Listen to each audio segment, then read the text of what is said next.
Okay, morning folks. Welcome to the briefing on Thursday the 9th.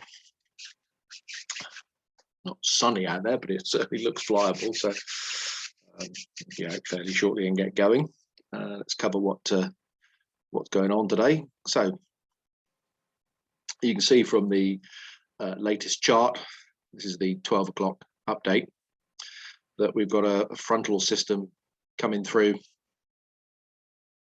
slowly at the moment, heading towards the West Country, and this one's going to get to us. Well, the current timing looks like rain very late afternoon, possibly after dark, but lowering cloud throughout the afternoon, so it may at some point 3-4 o'clock stop us flying with the cloud coming down, but light winds behind it, and you can see well-spaced isobars.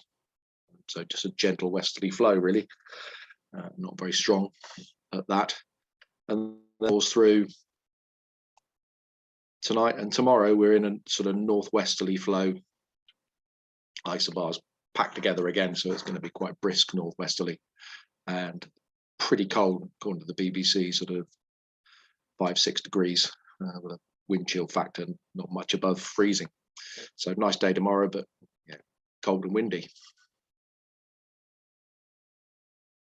TAFs not really telling us too much, just 240 degrees, 10 knots. What the other wind profiles tend to show, starting off westerly, but as that sort of warm front heads towards us, I think we'll start to see it swing a little bit more southwesterly as the afternoon goes on, and becoming sometime late in the day between 5 and sort of 6 o'clock, 178 knots and 7,000 meters rain broken at 1,200 feet.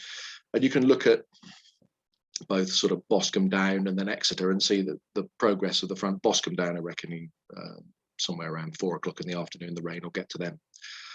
So that's the sort of progress we're looking at. The BBC was suggesting the same. And the wind profiles pretty much westerly to start off with, swinging southwesterly as the day goes on. Upper winds, not strong, slightly southwesterly. 15 knots, and that shows on most of the other forecasts I've looked at for most of the day. It's not an increasing wind strength as the front gets closer, it's just steady all afternoon, so not too strong. 15 knots west southwesterly.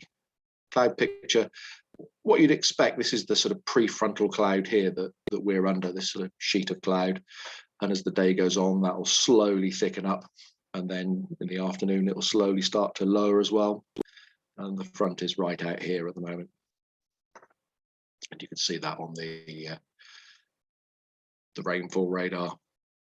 Fragmented stuff to start off with, and that's coming through here. It's going to take a fair time to actually get towards us and reach us, so fingers crossed we should be able to fly all day. Temperature wise, should be too bad out there. I think 7-8 degrees according to the BBC, and not too much of a wind chill factor, so for this time of year about average, probably pleasant enough. Top meteo I think is probably about right today.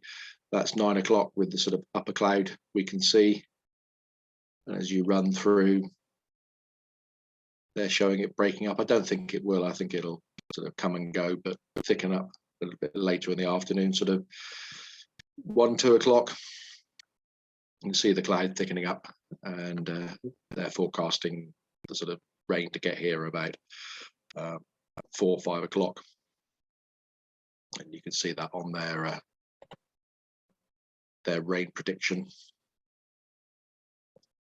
That's 10 o'clock, run it through a couple of hours. It's now into the sort of West Country at 2 o'clock, and at sort of 4 o'clock it's getting close to us. So hopefully that forecast will hold out, and we'll get flying for most of the day. Good. A couple of other things: airspace locally and jet movements and the operation and how we're going to work. So local bits of airspace. Number 15 down here is a small temporary danger area for UAVs that's just operating out of Portsmouth. I think it's something to do with the trials that they've been doing across the Isle of Wight, ferrying medical supplies. But it's only on for a couple of hours, only up to 1,000 feet. Quite frankly, if you're 1,000 feet over Portsmouth, you're probably breaking the air navigation order anyway. Flying close to built-up areas. We know what sort of 16 and 23 are. I'm not going to repeat those. I've been talking about those for about the last 6 months, and you would think Southampton would get their act together and just change their notification in the air pilot.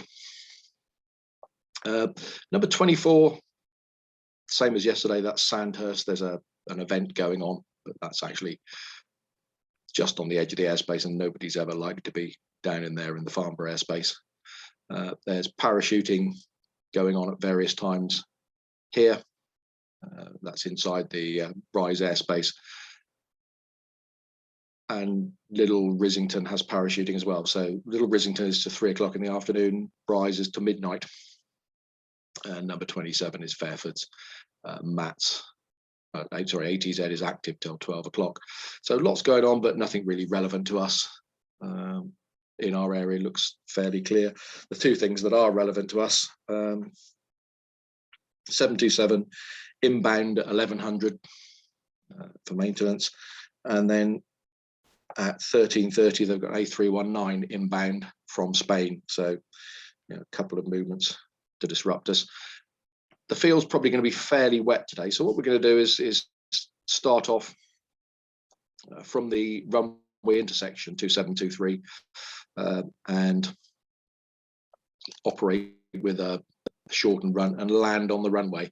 So circuits to the south, you can land on southern grass or the main runway. Circuits to the north, it's north side grass only, so that the circuits don't conflict and try and both land on the runway from both directions. And that makes it easy for us when we want to move for the jet movement, which roll across onto the 23 runway out of the way.